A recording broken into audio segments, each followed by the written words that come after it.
Good evening and welcome to another episode of the Perceptive Podcast here on Game Wisdom, where we examine the art and science of games. We have another developer interview lined up for this cast. They are currently working on the game Dizzy Dwarves, and we had to do some of the time zone related shenanigans, of course, to get these conversations going. But I'd like to welcome you to the cast, and thanks again for coming on. Yeah, thank you very much, and hello from Sydney, Australia. Mm-hmm. I've gotten in touch with a lot of developers from Australia over the last few years, so I've gotten used to the day ahead kind of challenges when it comes to this. Yeah, we have to be very specific around these appointments. Yeah, Hmm. definitely. But thank you again for reaching out, having interest in coming on for our chat. And as I always say to anyone watching, if you are a developer either working on an upcoming game or want to talk game dev and design with me, these casts are always open. So feel free to get in touch with me. There are links and everything or descriptions up there on my overlay. And I am always happy to chat. So, to get the ball rolling, since this is your first time on, I'd like to ask you if you wouldn't mind introducing yourself and kind of give us what is your background when it comes to game dev. Yeah, sure. Thank you very much for having me on the show. I'm Peter. I'm one half of the duo that created Dizzy Dwarves. In terms of background, I, my background's in data and analytics. And Jason, who's the other half of our duo, is the technical whiz. So he's our developer. Um, and we're just essentially two guys who had an idea for a game, and instead of parking it like most people do, we thought, why not? And we gave it a go. And so, after it took way longer than we thought, but we launched about a year ago in September. All right, and for people watching this record right now, Dizzy Dwarfs the game, is that available on what platforms? On iOS and Android. So it's a mobile game. We are looking at putting it on web browser. So that'll probably be the next step. We've got a couple of upgrades that we're working on at the moment. So that will be one of them. And then we'll start to investigate those platforms. But itch.io will be one that we're definitely targeting. Then I need to, excuse me, I need to do a bit more research around that space, but predominantly mobile. So, what attracted you and Jason to getting into game dev? Yeah, it's a good question. Yes, every one of us has that kind of dream or desire, or as we grow up and we play games, everyone thinks, yeah, it'd be cool to build one of your own. Um, it really started with the idea. So I had the idea, and it came together pretty quickly after that. In terms of, I don't even remember how it came into my head, but the original idea was around what would happen if you were playing a game, and our game is kind of a dodge 'em style runner. So imagine you're playing a game and you're dodging obstacles and enemies. The original thought was, I wonder what would happen if you were playing that game and then all of a sudden your controls switched, and so left became right and right became left. And how would you go with that? And then the next logical step after that was, how would you go with that, with speed, where the game's a lot faster? And so that was the original idea, and then everything else kind of came within half an hour of that, in terms of the thought for the game, of how we could make it make sense for the controls to be switched, hence Dizzy Dwarves. So in the game there are potions that are scattered about, and if you accidentally run across one of those, then your controls will switch. So it was interesting to me, and I thought it was a good concept. And then I spoke with Jason about it, and he thought it was a good concept, and then we just agreed to go 50-50 and try to build it. And how long have you been working on the game for? Good question. It ended up taking probably about 3.5 years, actually. Frustratingly, um, original uh, original build was probably about 95%, 90 to 95% done. About a year's time. Then we had just these annoying bugs that we just needed to iron out and work on, and that process took 2 years, frustrating years of our lives.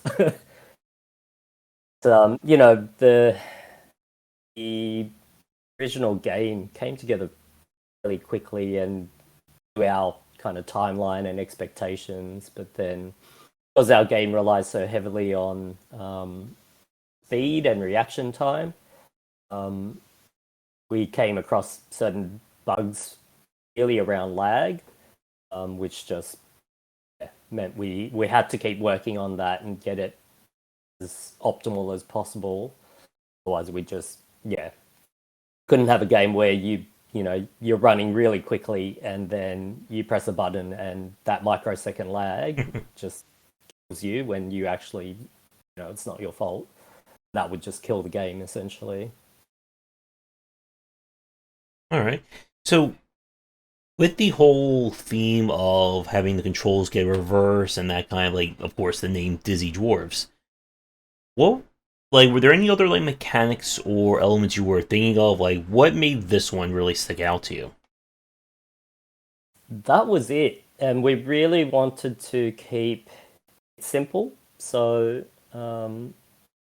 I just think back to when I was a kid, and I'm older than I look, but I used to play Donkey Kong when it was that original orange handheld. Some of your audience may not even know what that is because that was, the original handheld games, which was just one game on one little device, and would play that for hours. And it was such a simple game. You're just dodging these cannonballs, running up ladders, and it was just about speed, reaction time, and the game got quicker and quicker, and you would just play it. And so we wanted to just keep that concept and then run with those principles of keeping it simple. Then we had to flesh out what we were going to build into the game in terms of obstacles and enemies and things like that. So that all came.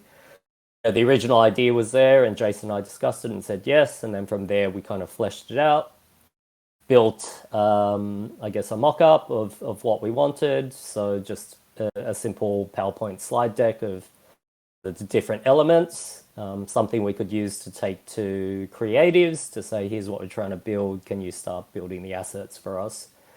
And so,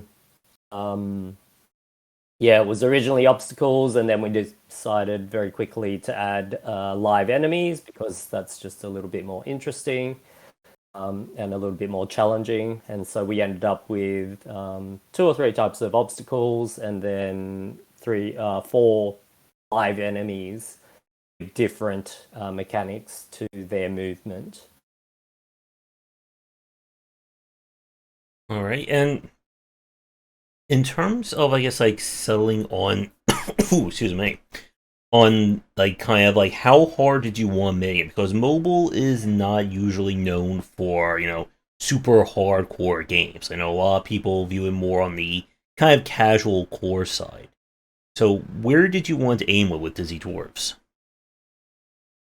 I really thought as we were building it, we didn't have any idea to begin with. We just wanted to build the game, so we weren't thinking about where we would fit in the market or anything like that. We were just focused on the game, just building something we thought was fun.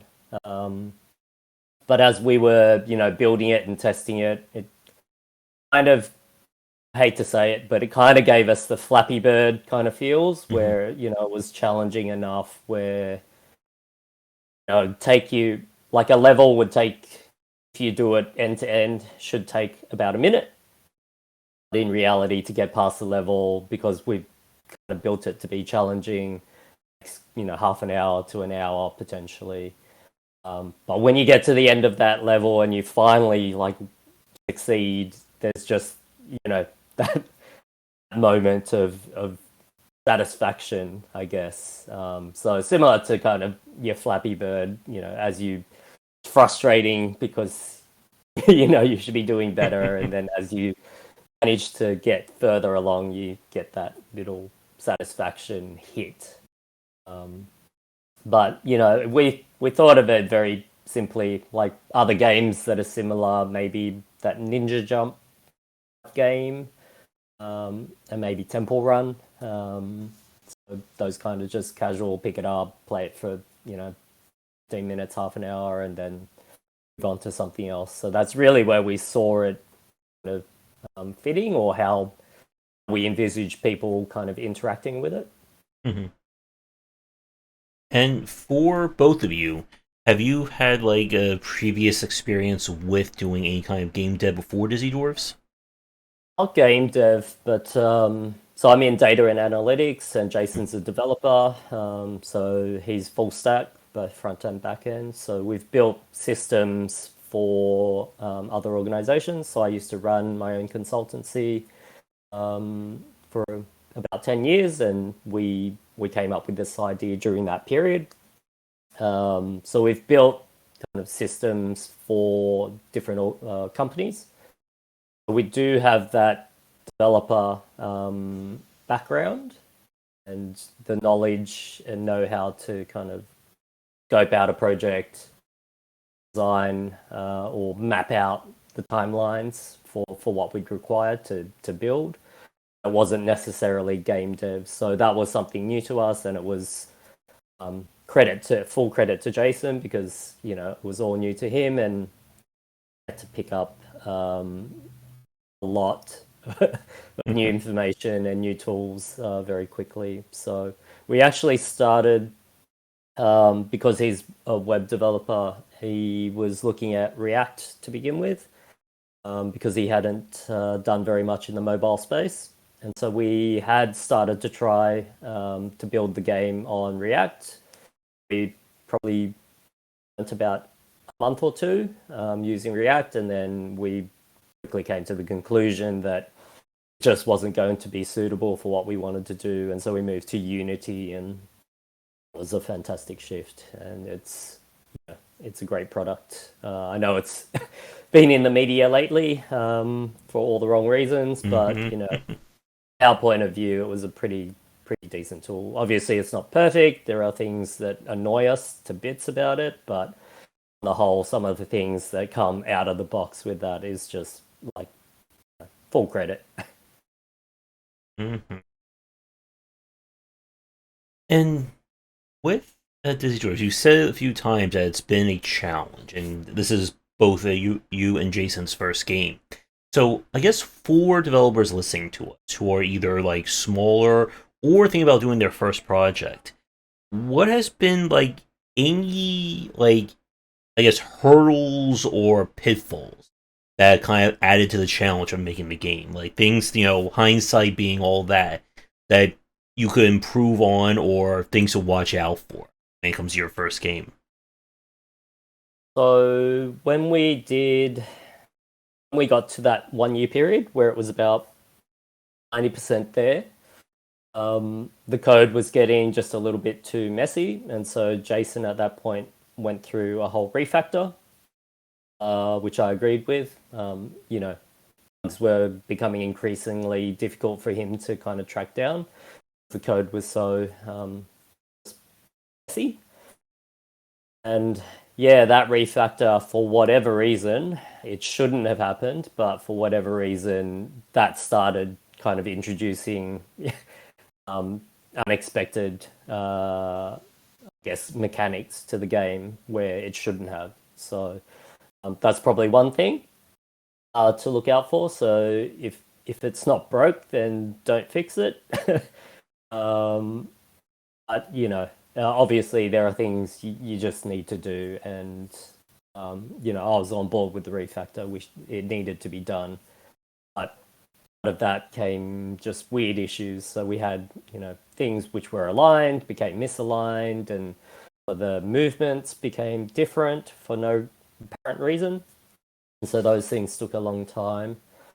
The other major kind of hurdle was just around that response time. And at the end of the day, we worked out it wasn't us. It was actually the device itself. So, because when you're playing the game on mobile, it will start fine, but as the battery heats up, what the mobile does is it throttles your performance to start trying to cool down the phone, and so then that was introducing the lag, and so after 3 months of trying different things and testing and retesting, we ended up coming to that conclusion, and so we ended up having to basically max out our speed for our levels, which wasn't ideal, but it's still decent enough in terms of the speed challenge ratio. But that was quite frustrating because we had sunk all this time into trying to fix something that wasn't us. And there are silver linings, right? Because doing all of that, we've improved the product essentially. So we've cut down all the asset sizes to minimum. So the install's pretty low. We redesigned the levels a little bit, and maximize just the efficiency of the app. So those are good things that have come out of it, but that can be frustrating. I think if I'm to give advice on starting out, especially if you're going to start with somebody else, and Jace and I did this pretty well, I think. Right at the beginning, we had very clear delineation and agreements in place. So, we agreed 50-50. So, it was very clear from the start. We also very clearly kind of outlined responsibilities. So he was going to take care of all the development, tech side of things, and I would take care of everything else. But then most importantly, we put in place just an agreement that I would have final creative control, so that, if he thought something, I thought something, and didn't align, I would have final say. And so that would just helps to, because when you're developing, you're going to come to these points where different ideas are going to be there, but you've got to find a way to move forward with one idea. And so I think that's quite important to have if you're going to go into an agreement with either a partner or a team. Clear delineation of how you're going to resolve those kind of moments where there are competing ideas. You've got to have a very clear way of deciding who gets to say how we move forward.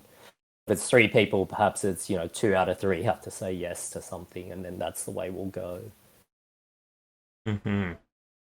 And it's always that challenge, especially when you're starting out, in terms of giving up responsibility, especially for a first time project like this. It's something that I've spoken with a lot of developers about in terms of, again, like the actual dev side when it comes to game dev, being able to organize and just putting a game out can be a monumental task, no matter how big or small it may be. And and to clarify, when did you actually release Dizzy Dwarves?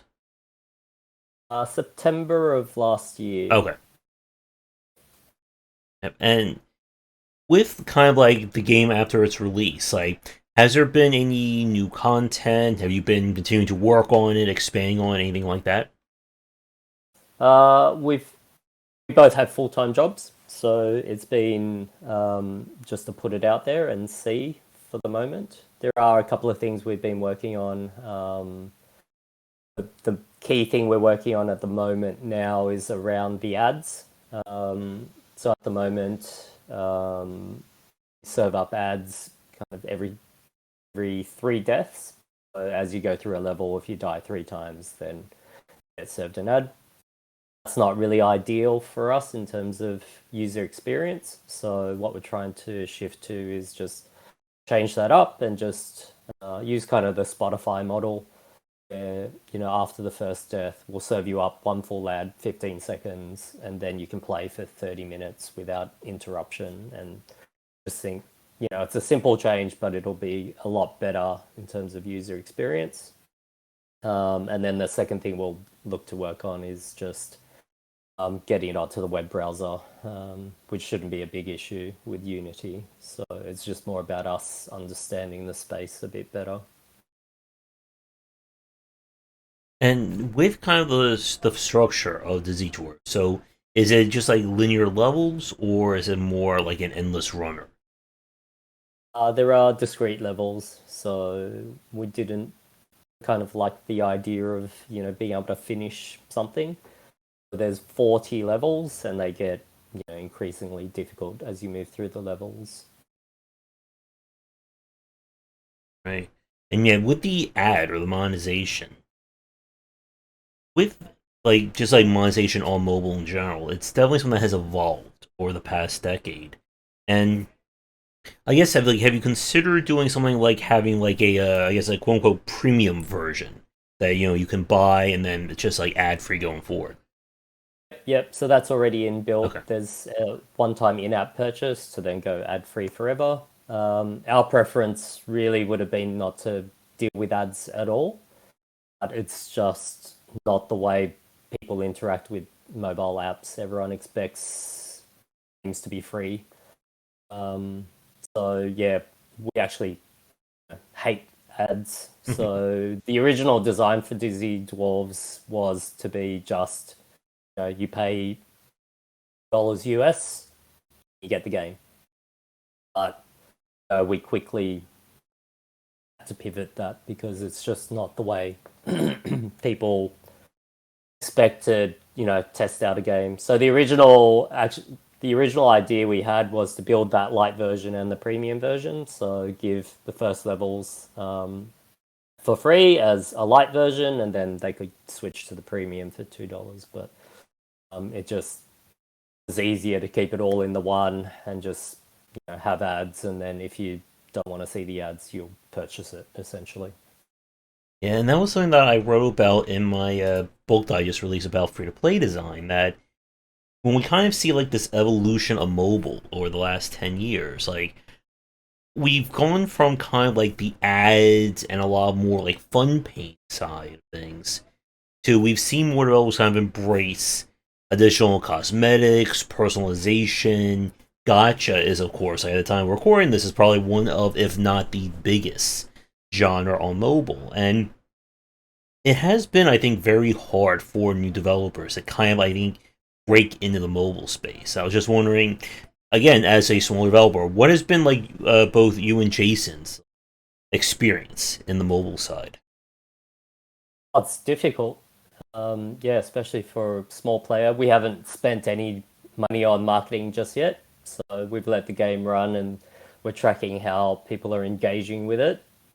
Um, then, if we see enough there, we may start thinking about putting some dollars into marketing, but we really need to see the numbers. We haven't had enough volume of traffic to really get a clear picture yet.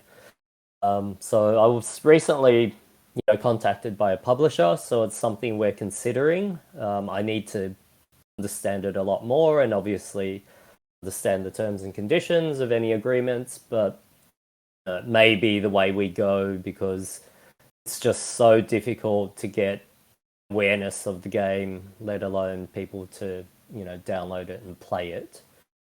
And so it's also quite so on Twitter, there's a very, big indie dev community, but really we're talking to ourselves, right? So if I can talk about my game or our game to that audience, but at the end of the day, it's just kind of developers talk to developers and creators talking to creators, and really we need it to Yeah. pushed out to the general public. With that push, also needs to messaging has to be there, so it can't just be me going, "Hey, check out my game." It's got to be, somebody out there who's saying, "Look, I've stumbled across this great game, found it really challenging and fun. Check it out." It's similar to what PewDiePie did for Flappy Birds, right? It was took him saying, "Look, I stumbled across this game, and it's pretty frustrating as hell, but it's pretty cool." And then people that message and the way people stumble across something has to really be there. That's really very difficult for a small group to get that message out there. So publishing is something I'm seriously considering because we need that type of marketing and that help with that side of things. Mm-hmm. And like again, like the whole influencer streamer side, especially when it comes to mobile, has certainly become, I think, I don't want to say like criticized, but I think a lot of people don't really view that as effective marketing, at least from the consumer side. Like we've all seen the ads for stuff like Raid Shadow Legends, Ebony, insert like any big name mobile game, and I just feel like a lot of consumers these days just like bounce off of those ads like faster than you can actually click on them. And it like again like for any developer watching us, like we have spoken at length about discoverability and marketability on this channel and on Game Wisdom.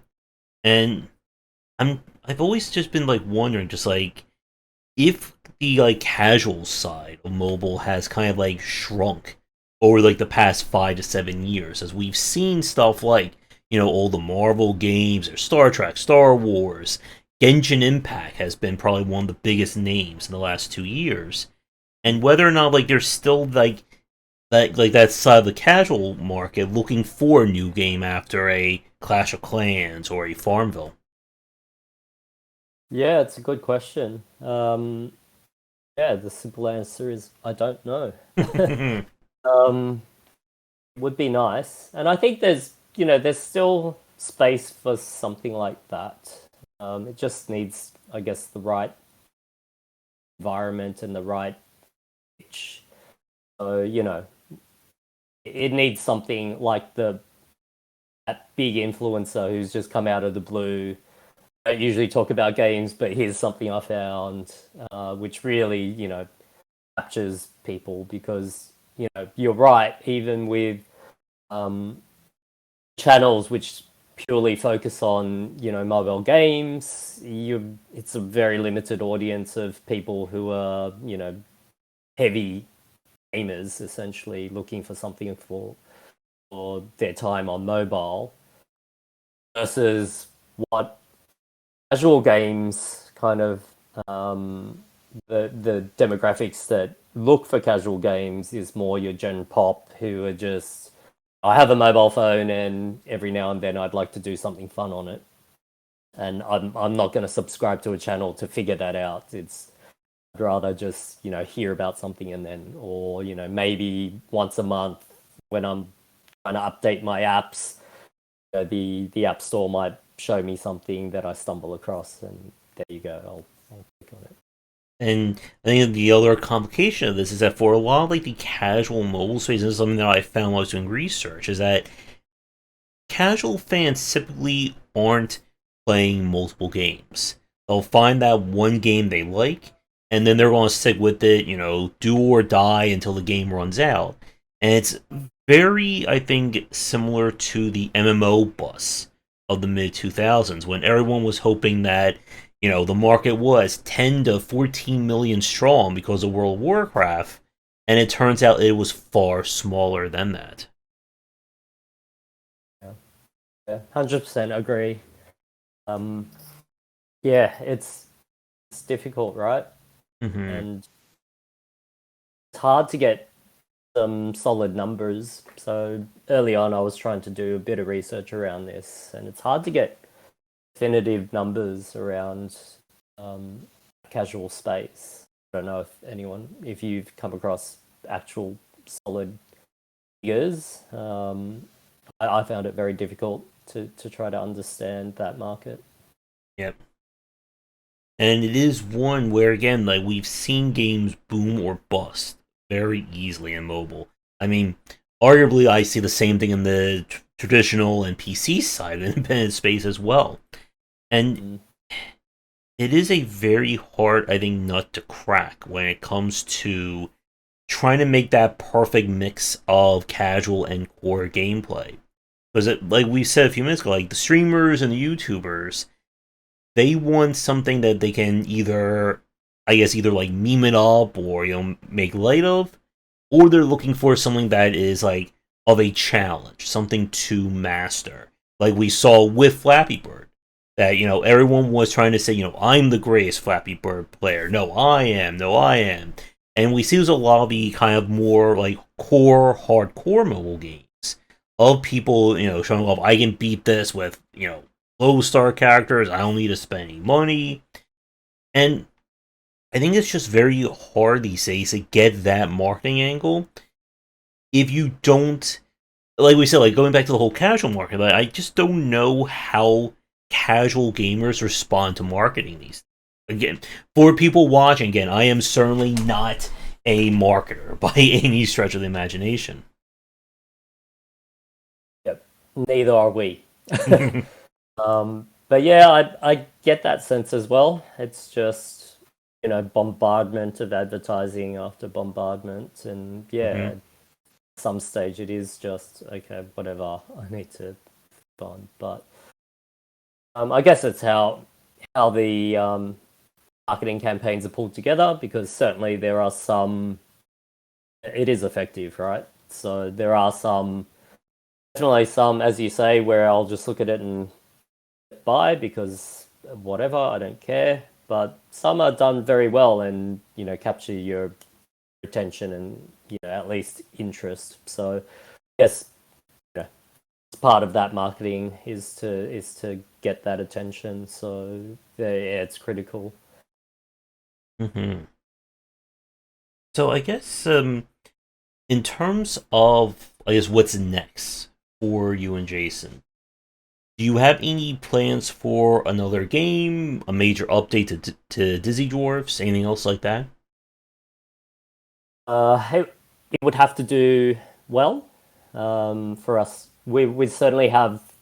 We've designed 40 levels. We certainly have the roadmap for the next 20, and then so the game currently is set underground as the dwarves, and then the idea is after, if the game does well and we justify the investment of time and effort and money to go into building the next 20 levels, we'll take that above ground, and then after that 20 levels, the ultimate aim is to have kind of the castle where the villain lives, and will be kind of the end where we'll build some kind of boss level into the mix. That's was from the start our roadmap. But we really need to see how it goes, and we do have also plans for website idea, but we really want to just one thing first and see how it goes, and then if that takes off, then that'll give us the ability to build other things. All right. Are there any design topics or anything else regarding Dizzy Dwarves that we haven't touched on that you'd like to talk about? Um, Probably the creative side. So we reached out to artists to develop the assets for our game, and I think for anyone starting out, that's probably something that might be worthwhile providing some information on in terms of how we went about it. So um, for us, I was looking at like some indie development forums at that time, and then stumbled across Upwork and used those two resources, and from those two came across two artists that were really good that I like the style of. So really, it was just about looking at their portfolio and then just going, yeah, I really like the style of art that these two creators were producing. So we approached one. He was a little bit too busy at the time to take on the project, and so we kept searching around, and then through Upwork we found another one. Really, we just let them do their thing, right? We weren't too prescriptive about what it had to look like or feel like, or it must be this way or it must be that way. We gave them the overall mock-ups of elements and an idea of what we were thinking in our heads of how the levels would be designed. Then after that, we walked them through that, and then any questions clarified. But then it's okay. You kind of know what we want to build. You know the elements, the style we're going for. We wanted something that looked a little bit slick, so not pixel art or that type of style. We wanted something a little bit more kind of polished. But then it was just, here you go, draw stuff. Then they shared it with us. We were really happy with what came out of it. And then probably the other thing to just be aware of is, it can be very different in terms of the way you have interactions with when you're dealing with contractors, whether it's through Upwork or another type of platform, or however you discover these people. So this artist was fantastic, super responsive, gave us all these assets very quickly. We started going a little bit back and forth around, tweaking certain elements. And then we got to a point where it just stopped. We got ghosted, essentially. And it turns out, she found a job, which was full-time, and so she couldn't devote enough time to doing the things. And it was like, that's fine, just tell us. Because if you tell us, we can do something about it. We can, extend the time frames, can work around it. But if you don't tell us, we're just sitting here scratching our heads wondering what's going on. And so she got us up to a point and then said, look, I can't do the rest. We squared it away, paid her for her time, then reached out to that original artist, who then picked it up from that point and finished, took what she had and finished off the rest of it, essentially.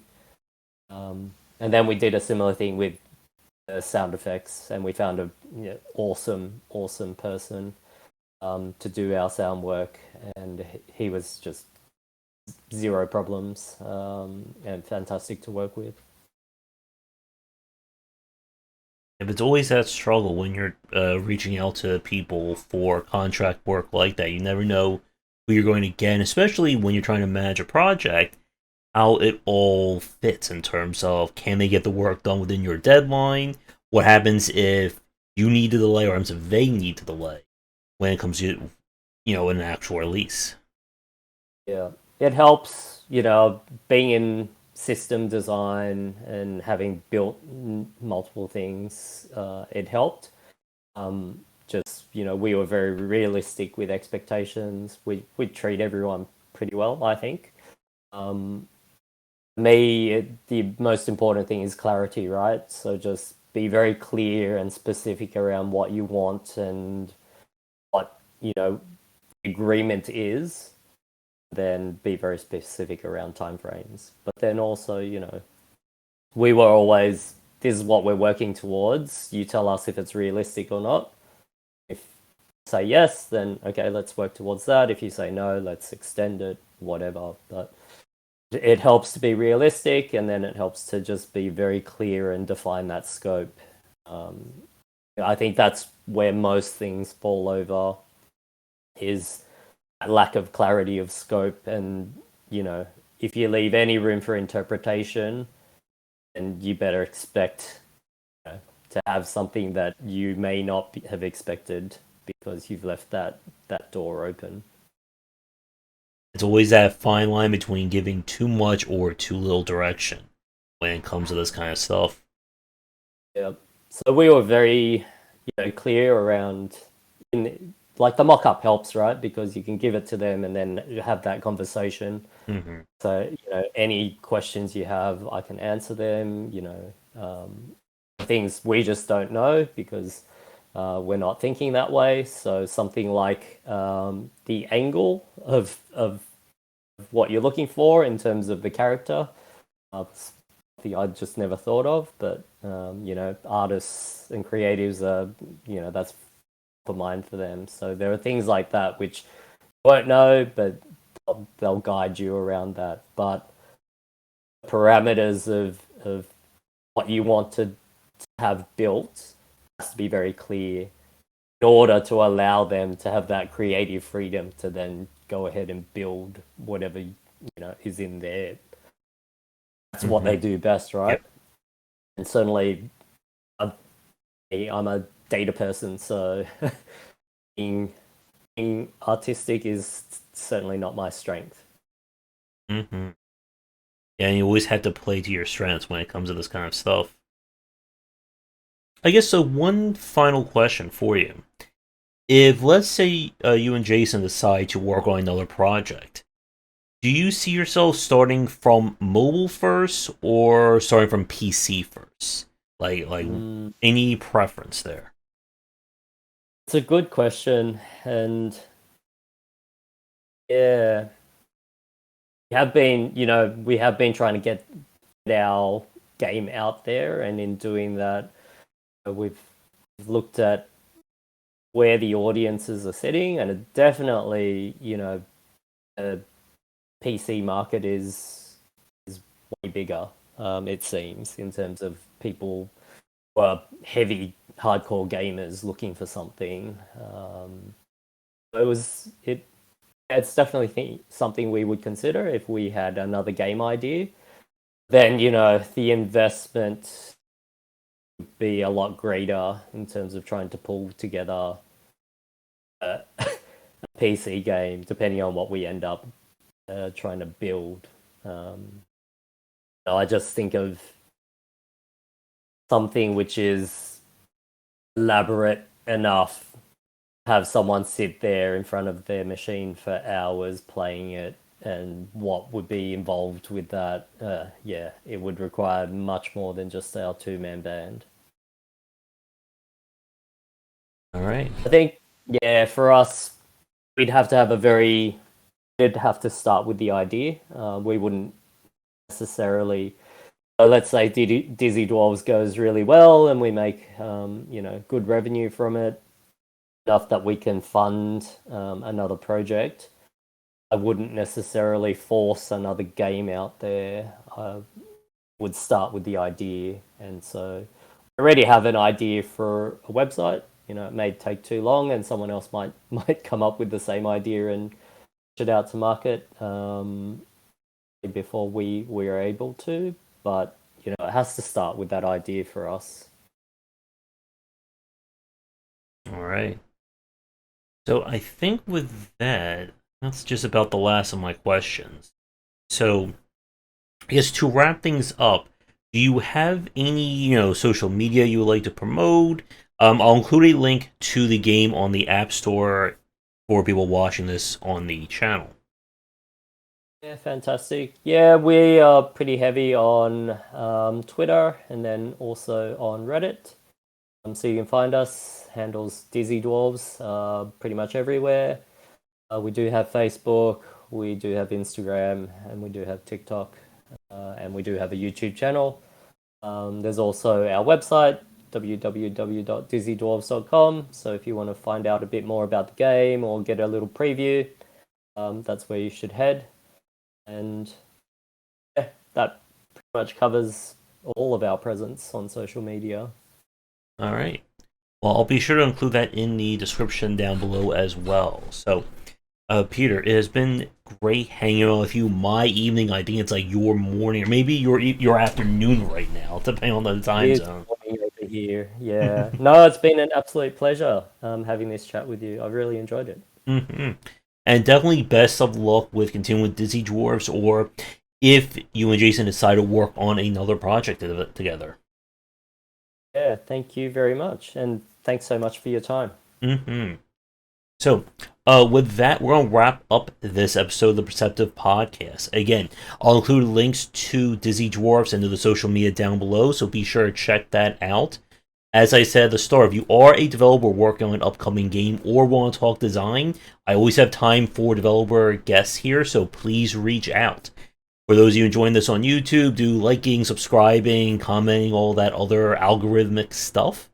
And come back for daily discussions on game design here and on game wisdom, where some of the art and science of games. Until our next show, take care.